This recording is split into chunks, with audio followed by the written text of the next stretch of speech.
Hey guys, hope you're having a great day. Today Sal and I are going to share some tips on the Schluter shower system. Sal's going to be talking about when to use the Schluter shower pan versus a mud pan, and I'm going to give you some tips on Schluter Kerdi board and how that makes your shower surround 100% waterproof. Let's dive into Sal's portion right now. Okay, so I'm doing another video with Jeff Paterson of Home Repair Tutor. We're going to talk about Schluter shower systems. So for my part, I'm just going to try and clarify the difference between a foam tray by Schluter or mud, when you would use a mud. Give some details and some reasons why the foam tray would be more desirable or better suited than, say, a mud, which will both work, but one has advantages over the other. So that's what I'm going to talk about. Jeff is going to talk about some other components of the Schluter system to help clarify some information about that. So don't forget to subscribe to both my channel and Jeff's channel, and leave your comments in the comment section below. And also don't forget to visit my online store dibsmart.com, where we have all kinds of tile related products, especially tools and stuff like that. Thanks. Okay, so Schluter makes a great shower waterproofing system. It's what is known as a seal system, and in my opinion, I think it's better than a traditional system with a vinyl liner. So when installing the shower floor for a Schluter system, you got a couple of options. They make shower trays. This is actually a two-part shower tray. This is basically for a tub conversion. When you take out a tub and you want to put a stand-up shower.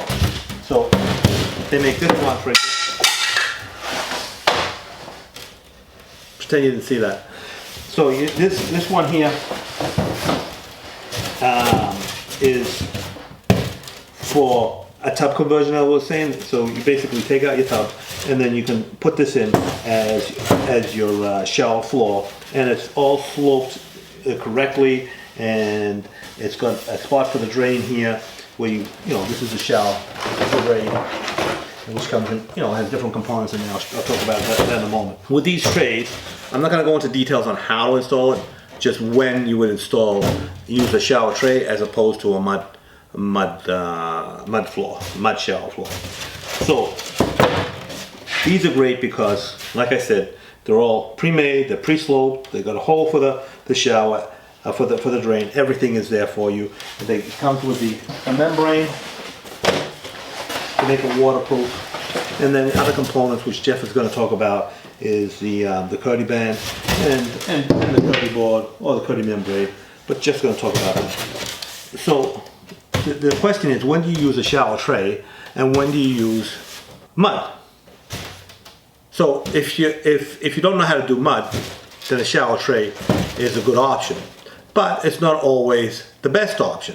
The reason I say that is because when you use one of these trays, before you put it down, you're going to make sure your subfloor is flat and level and strong enough to support tile. Now, that's often the case, and often it's not the case. You're going to have to make that determination. If it's not flat and it's not level, you're going to need to make it flat and level before you install your tray. The other good thing about these is you can get them in different sizes. This one has like I said, it's like for a tub conversion with the drain on the side, but you can get them different sizes, square sizes, with the drain in the middle. And if you can't get the right size, you can cut them to the right size, or you can extend them. These can work in most situations, but not always. So the other option is mud, which is basically sand and Portland cement in a ratio of 4 or 5 to 1. 4 parts sand, 1 part Portland cement, mixed to a fairly dry consistency. Now, let's say your subfloor is completely out of whack. It's strong and can support tile, but it's completely out of whack. It's out of level, and it's not in good condition in the sense that you can't install your tray over it. What you can do then is install mud, which is, like I said, the other option to this here. Mud is not restricted by size, shape, or drain location. You can make the mud fit to anything.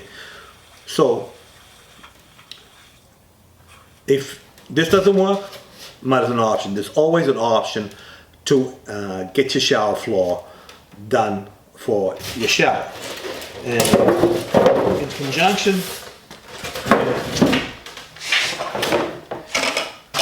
the mud or the tray, you need a shower, the drain. And this is what makes the shower, the Schluter shower system work. It's a what they call a bonding flange, which goes inserted here in this area here on the tray. And by the way, this tray, this can be installed before or after the tray, depending on whether you got access to the plumbing from below. If you have access to the plumbing, you can connect your pipe to the drain after it's installed. You can do it that way. If you don't have access, then there's an option to install the drain before the tray goes in with these standoffs. And that, I'm not going to go into those details. I'm just really talking about when you would use a tray as opposed to mud. So these drains, come in different areas of the country. Either they're going to use ABS or they're going to use PVC. So you have to know which one you want to use. You can't connect an ABS drain, which this is, to a PVC pipe and vice versa. So you need to get the correct drain for your type of plumbing. This, in fact, is the wrong kind of, because in my area here we use PVC, and how I ended up with an ABS drain, I don't know. I'm going to actually return this one and get a PVC one. But the drain comes complete with the bonding flange, the drain grate, and all the components you need. So what makes this system great as opposed to a vinyl liner is that everything is bonded together, and the bonding flange is called a bonding flange because when you install your waterproofing membrane, it goes over the drain and is bonded to the drain, so everything is completely watertight and there's no mechanical connections.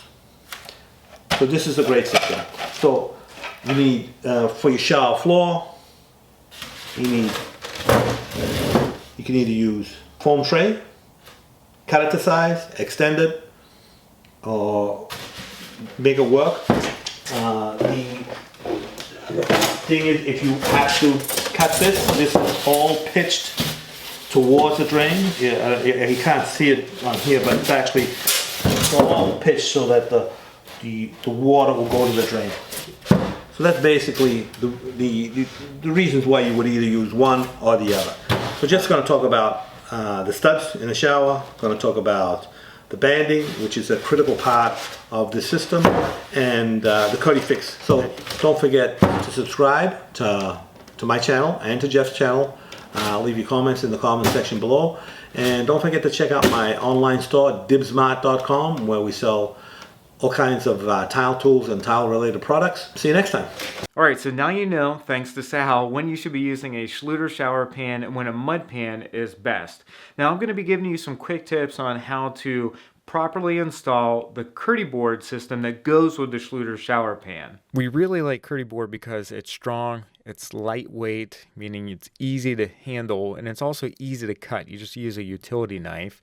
You can also build with it, so whether it's a custom shower niche or a bench like Sal is building here, you can use Kerdi board for both of those things. The other nice attribute of Kerdi board is the fact that it's got foam in it, so there's an R value associated with that. You can apply your Roxol or other insulation to your shower walls, stud walls that is, and then you can put foam board, in this case Kerdi board, over top of it, and you're going to get extra R value. Sal and I wanted to share with you an extra tip here on how to install Kerdi board to uneven stud walls, and that's called wet shimming. So as you can see in this clip, Sal is applying fast setting LHT mortar to the studs. Now LHT stands for large and heavy tile mortar, and you want to use this because it will help you get the stud walls nice and plumb, behind the Kerdi board. So you apply the LHT mortar to all the studs, and then you position your Kerdi board over top of it. You ensure that the Kerdi board is plumb using a level, and then you just tack it in place, not the entire way,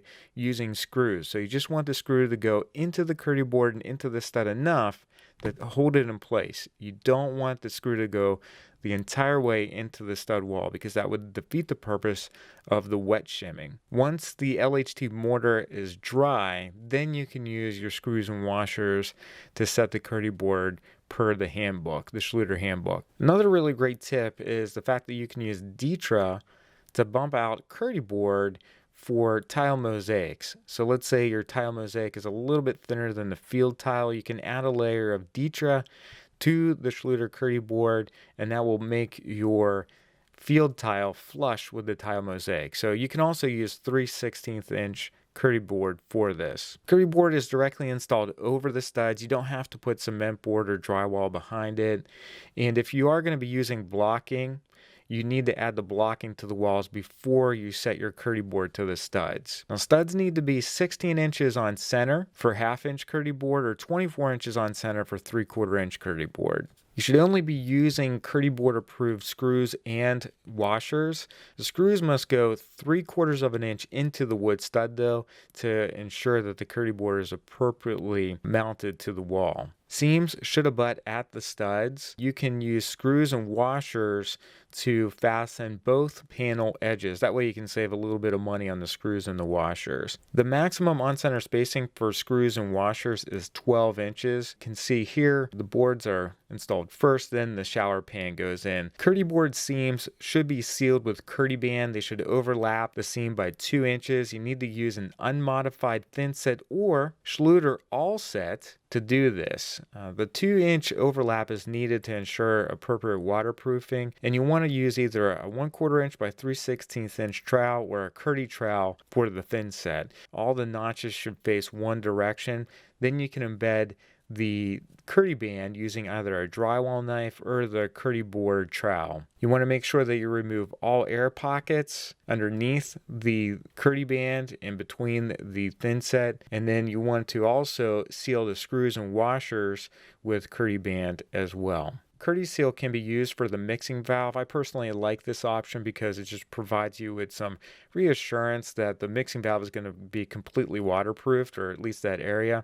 You can also use the PS for the shower head or your tub spout. Kerdi Fix is also appropriate for this area, and sometimes Kerdi Fix is a bit more convenient. As I said earlier in the video, you can make custom benches with 2-inch Kerdi board like Sal is doing here.